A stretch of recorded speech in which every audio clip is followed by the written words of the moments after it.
Lok Sabha തിരഞ്ഞെടുപ്പിനുള്ള CPM സ്ഥാനാർത്ഥികളുടെ അന്തിമ പട്ടിക പുറത്തു വന്നിരിക്കുന്നു. ഒരു പോളിറ്റ് ബ്യൂറോ അംഗം, 4 കേന്ദ്ര കമ്മിറ്റി അംഗങ്ങൾ, ഒരു മന്ത്രിയടക്കം 4 MLA-മാർ, 3 CPM ജില്ലാ സെക്രട്ടറിമാർ എന്നിങ്ങനെ കരുത്തരായ നേതാക്കളെയാണ് ഇത്തവണ CPM ലോക്സഭാ തിരഞ്ഞെടുപ്പിന് രംഗത്തിറക്കിയിരിക്കുന്നത്. സംസ്ഥാന സെക്രട്ടേറിയറ്റ് യോഗത്തിലാണ് സ്ഥാനാർത്ഥികൾ ആരൊക്കെയാണെന്ന കാര്യത്തിൽ അന്തിമ തീരുമാനമായത്.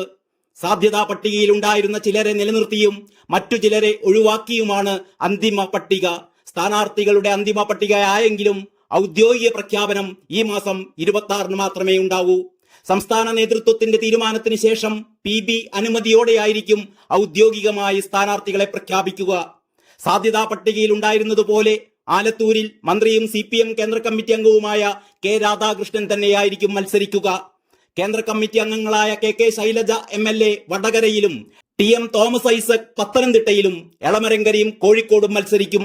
പൊന്നാനിയിൽ മുൻ മുസ്ലിം ലീഗ് നേതാവ് KS ഹംസ CPM സ്ഥാനാർത്ഥിയാകും. പൊതു സ്വതന്ത്രനായിട്ടായിരിക്കും ഹംസയെ മത്സരിപ്പിക്കുക. മലപ്പുറത്ത് DYFI സംസ്ഥാന പ്രസിഡന്റ് വസീഫ് സ്ഥാനാർത്ഥിയാകും. VP സാനു, അഫ്സൽ എന്നിവരുടെ പേരും ഇവിടേക്ക് നേരത്തെ പരിഗണിച്ചിരുന്നു. ചാലക്കുടിയിൽ മുൻ മന്ത്രി C രവീന്ദ്രനാഥ് മത്സരിക്കും. എറണാകുളത്ത് KSTA നേതാവ് KJ ഷൈൻ ആയിരിക്കും മത്സരിക്കുക.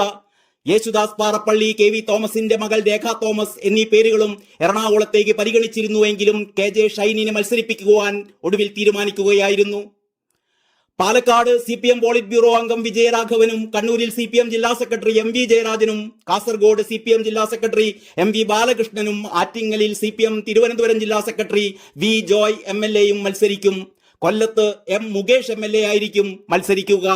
CPM സ്ഥാനാർത്ഥികളുടെ അന്തിമ പട്ടിക ഇങ്ങനെയാണ്: ആറ്റിങ്ങൽ V ജോയ്, കൊല്ലത്ത് M മുകേഷ്, പത്തനംതിട്ടയിൽ തോമസ് ഐസക്, ആലപ്പുഴയിൽ AM ആരിഫ്, എറണാകുളത്ത് KJ ഷൈൻ, ചാലക്കുടിയിൽ C രവീന്ദ്രനാഥ്, ആലത്തൂരിൽ K രാധാകൃഷ്ണൻ, മലപ്പുറത്ത് V വസീഫ്, പൊന്നാനിയിൽ KS ഹംസ, കോഴിക്കോട് എളമരങ്കരയും വടകരയിൽ KK ശൈലജ, പാലക്കാട് A വിജയരാഘവൻ, കണ്ണൂരിൽ MV ജയരാജൻ, കാസർഗോഡ് MV ബാലകൃഷ്ണൻ, ഇടുക്കിയിൽ ജോയ്സ് ജോർജ്.